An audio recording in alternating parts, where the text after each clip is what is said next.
ജനങ്ങളെ തെറ്റിദ്ധരിപ്പിക്കുന്ന വിധത്തിൽ പ്രസ്താവനകൾ ഇറക്കി അത് മാധ്യമങ്ങളിൽ കൊടുക്കാൻ മിടുക്കരാണ് എറണാകുളത്തെ ചില പ്രത്യേക മുന്നേറ്റക്കാർ. ഇന്ന് അവർ നൽകി മനോരമ ദിനപത്രത്തിൽ പ്രസിദ്ധീകരിച്ചിരിക്കുന്ന വാർത്തയുടെ കാതൽ ഇപ്രകാരമാണ്.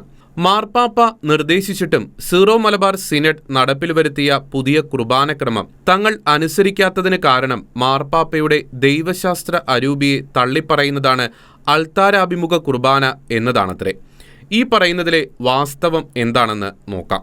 ലത്തീൻ സഭയിൽ 1962 റോമൻ മിസ്സാൾ ഉപയോഗിച്ചുള്ള അൾത്താരാഭിമുഖ കുർബാന അർപ്പിക്കുന്നതുമായി ബന്ധപ്പെട്ട് കൂടുതൽ കർശനമായ നിയന്ത്രണങ്ങൾ ഫ്രാൻസിസ് മാർപ്പാപ്പ വരുത്തിയിരുന്നു. ഏറ്റവും പുതിയ ഡിക്രി അനുസരിച്ച് ഇക്കാര്യത്തിൽ ഇളവുകൾ ലഭിക്കേണ്ടത് വത്തിക്കാൻ ഡിക്കാസ്ട്രിയിൽ നിന്ന് നേരിട്ടാണ്.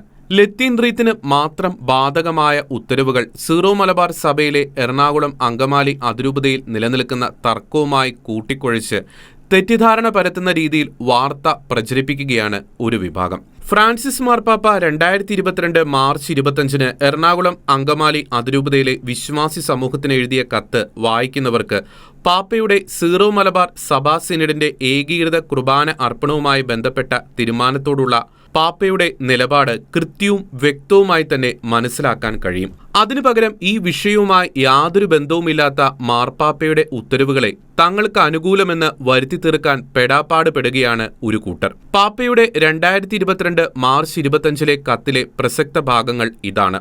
നിങ്ങളുടെ സഭയുടെ ആരാധനക്രമം നിർണയിക്കാൻ പരമോന്നത അധികാരമുള്ള സീറോ മലബാർ മേജർ ആർക്കി എപ്പിസ്കോപ്പൽ സഭയുടെ മെത്രാൻ സിനഡ് കുറച്ചു വർഷങ്ങൾക്ക് മുമ്പ് നിർദ്ദേശിച്ച രീതിയിൽ ഏതാനും ആരാധനക്രമ ഗ്രന്ഥങ്ങൾ അംഗീകരിക്കുക മാത്രമല്ല ആഘോഷങ്ങളുടെ രീതി നിർണയിക്കുകയും ചെയ്തിരുന്നു.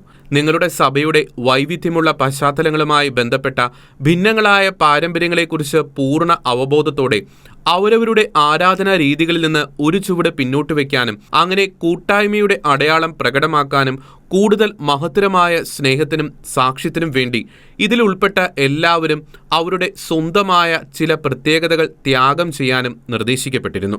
വിശുദ്ധ കുർബാന നടപ്പിലാക്കാൻ തെരഞ്ഞെടുക്കപ്പെട്ട തീയതിയായ 2021 നവംബർ 28 മുതൽ സിനഡിന്റെ തീരുമാനം നടപ്പിൽ വരുത്താൻ 34 രൂപതകൾ തീരുമാനിച്ചിരുന്നു. നിങ്ങളുടെ കാര്യത്തിൽ ഇതുണ്ടായില്ല എന്നത് ഖേദകരമാണ്. പകരം നിങ്ങൾ ശ്രദ്ധാപൂർവമായ വിചിന്തനത്തോടെയാണെങ്കിലും സീറോ മലബാർ സഭയിലെ മറ്റുള്ളവരിൽ നിന്ന് ഒറ്റപ്പെട്ട് പ്രത്യേക ആരാധന ക്രമരീതി തുടരാൻ തീരുമാനിച്ചു. എന്നിരുന്നാലും ക്രൈസ്തവ വിശ്വാസികൾ എന്ന നിലയിൽ നമ്മുടെ പെരുമാറ്റം എങ്ങനെ വിയോജിപ്പ് പ്രകടിപ്പിക്കുന്നു, വൈഷമ്യങ്ങളെയും താഴ്ത്തപ്പെടലിനെയും എങ്ങനെ സ്വീകരിക്കുന്നു, എങ്ങനെ ഒരു ചുവട് പിന്നോട്ട് വയ്ക്കുന്നു എന്നിങ്ങനെ സ്വയം ചോദിക്കുന്നത് നന്നായിരിക്കും.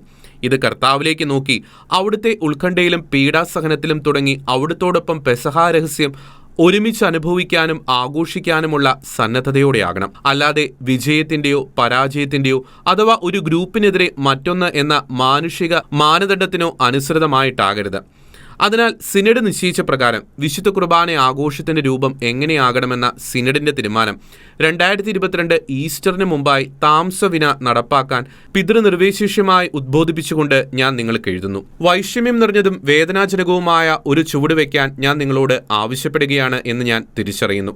എന്നാൽ കർത്താവിന്റെ സ്വരം ശ്രവിക്കാനും മാർപ്പാപ്പയുടെ ഉപദേശത്തിലും അഭ്യർത്ഥനയിലും വിശ്വാസമർപ്പിക്കാനും തയ്യാറുള്ള പുരോഹിതരുടെയും അൽമായ വിശ്വാസികളുടെയും മാതൃക ഞാൻ നിങ്ങളിൽ കാണുമെന്ന് എനിക്ക് ഉറപ്പുണ്ട്. ഇതാണ് മാർപ്പാപ്പ എഴുതിയ കത്തിന്റെ പ്രസക്ത ഭാഗങ്ങൾ. തുടർന്നും സഭയുടെ കുർബാന എറണാകുളം അങ്കമാലി അതിരൂപതയിൽ നടപ്പിലാക്കാൻ മാർപ്പാപ്പ പല നടപടികളും സ്വീകരിച്ചിട്ടുണ്ട്. മാർപ്പാപ്പ അപ്പസ്തോലിക് അഡ്മിനിസ്ട്രേറ്ററുടെ നിയമനത്തോടനുബന്ധിച്ച് നൽകിയ പ്രധാന ഉത്തരവാദിത്വവും സഭയുടെ കുർബാന എറണാകുളം അങ്കമാലി അതിരൂപതയിൽ നടപ്പിൽ വരുത്തുക എന്നതായിരുന്നു. കാര്യങ്ങൾ ഇങ്ങനെയായിരിക്കെയാണ് തെറ്റായ വാർത്തകൾ നൽകി പൊതുസമൂഹത്തെ കബളിപ്പിക്കുവാനുള്ള ശ്രമങ്ങൾ ഒരു കൂട്ടർ തുടരുന്നത്.